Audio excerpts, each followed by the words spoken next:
النهاردة هنتكلم عن كتاب فن اللامبالاة للكاتب مارك مانسون. ممكن الاسم يخليك تفكر إن الكتاب عن إهمال كل حاجة أو إن أنت تبقى بارد، لكن الحقيقة أبسط وأعمق. الكتاب بيتكلم عن اختيار الحاجات اللي فعلا مهمة في حياتك. حوالينا دايما ثقافة بتقولك إنك لازم تبقى كامل ومدهش وتملك حاجات أكتر وأكتر من الكماليات والرفاهيات، وده بيأثر علينا نفسيا وبيخلي طاقتنا تضيع. المفتاح الاهتمام الأقل.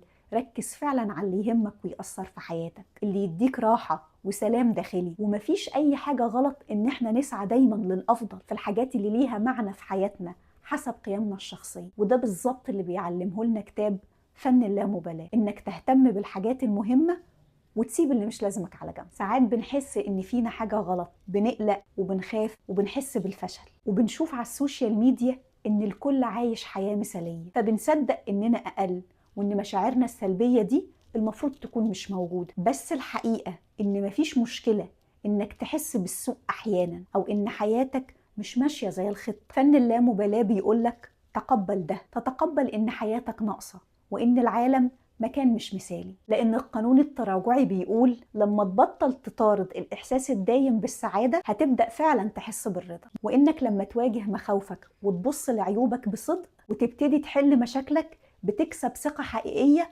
والناس بتعجب بشجاعتك. النضج مش إن أنت تبقى من غير مشاكل، النضج إنك تتعامل معاها بصبر، تقع وتقوم وتكمل وتتأكد إنك لسه بخير. وده اللي بيأكد عليه الكتاب. ولما تقبل إن الحياة مش كاملة هتظهر قدامك الحقيقة المر. تخيل حد يخبط عليك يقولك مشكلتك الحقيقية اللي بتوجعك بصراحة تامة ويسيبك ويمشي. الحقيقة اللي معظمنا مش عايز يسمعها إن الحياة نفسها نوع من المعاناة. كلنا بنعاني، كل واحد بطريقته، حتى لو مشاكلنا مش دايما متساوية. لما نسمع الحقيقة المرة المزعجة لينا، الألم بيفتح بصيرتنا وبيعلمنا أعظم الحقائق في الحياة. الألم والمعاناة مش دايما عائق، دي وسيلة بتدفعنا للفعل والنمو والتطور. جرعات صحية من الألم حقيقة في احتياج إن احنا نعرفها ونتعلم إن احنا ما نقعش في الأخطاء نفسها مرة تانية. السعادة الحقيقية مش في غياب المشاكل، السعادة في حل المشاكل،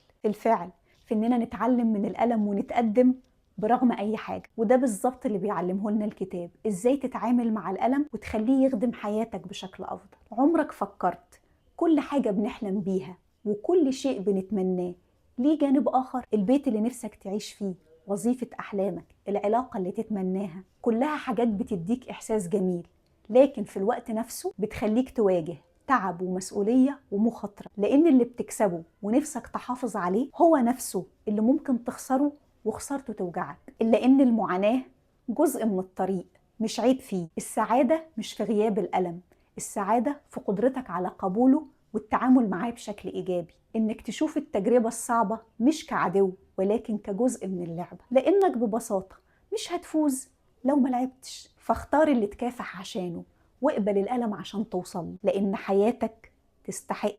وزي ما قال الكاتب جبران خليل جبران، فرحك هو حزنك بس من غير قناع، وتمن السعادة هو معرفة قيمتك الحقيقية. في ناس لما بيبصوا على نفسهم بيشوفوا قيمتهم الحقيقية، بيعرفوا عيوبهم وأخطائهم ونقط ضعفهم، لكن بدل ما يحبطوا بيحاولوا يحلوا مشاكلهم، بيحولوا كل ده لطاقة إيجابية تساعدهم إن هم يتحسنوا ويكبروا. إلا إن في ناس تانية عندها إحساس مزيف بالاستحقاق، مش قادرين يعترفوا بأي خطأ عندهم وحاسين إن هم مميزين، وبالتالي مش قادرين يحلوا مشاكلهم. وكل ما يحسوا بالعجز قدام مشاكلهم والألم يكون أعمق، كل ما يزيد إحساسهم بالاستحقاق. والاستحقاق ده بيظهر في صورتين.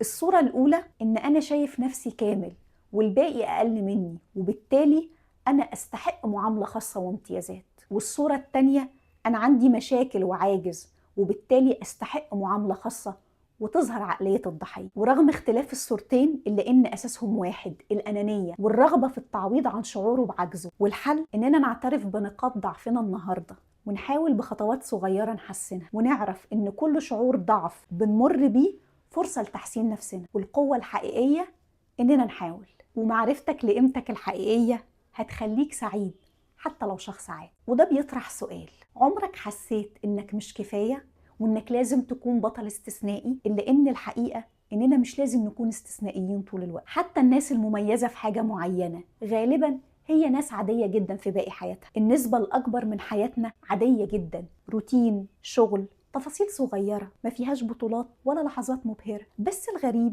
إن إحنا بنحس بالسوء لما نحس إن إحنا مش مميزين كفاية، كأن العادية شيء لازم نهرب منه. لكن الحقيقة إن العظماء نفسهم كانوا عاديين في الأصل، ناس متواضعة متوسطة، بس أمنت إنها تعرف تكون أحسن من كده ودفعت الثمن، ضحت بوقتها وتعبها عشان توصل.